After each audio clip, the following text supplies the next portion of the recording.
नयागढ़ जिला महोत्सव आज मते सम्मानित करिकी मुख्य अतिथि हिसाब से आज मते डाकिला एवं आगर प्रतिकूल परिस्थिति सत्वे कार्यक्रम सफलता पूर्वक आज होईची। नयागढ़ जिला एक ऐतिह्य संस्कृति संपन्न ये जिला ये प्राकृतिक सौंदर्य भरा कंटीनर नीलमाधव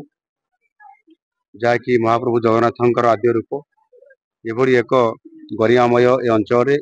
उपस्थित रहा निजक सौभाग्य मन करुँच। जिले में शिल्प होना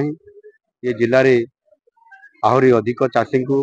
आगू नापी हेले अनेक गुड़ाए जलसेचन प्रकल्पर आवश्यकता अच्छी। आज भूतांत जलसेचन प्रकल्प आज तार फॉरेस्ट क्लियरेंस हो जाइए, खूब शीघ्र यार शुभारंभ कर चीनी कल जहाँ एठी गोटे बड़ दाबी हो आसूची आम सरकार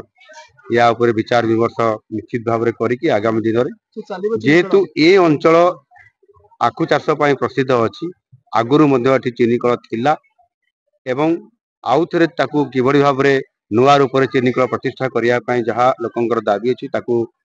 लोकंर कथा को सम्मान देकी ए बाबद सरकार आगामी दिन में खूब शीघ्र राज्य स्तर में आलोचना करी ताहार निष्पत्ति ने मु आशा करुच्ची निश्चित भाव में यह आगामी दिन में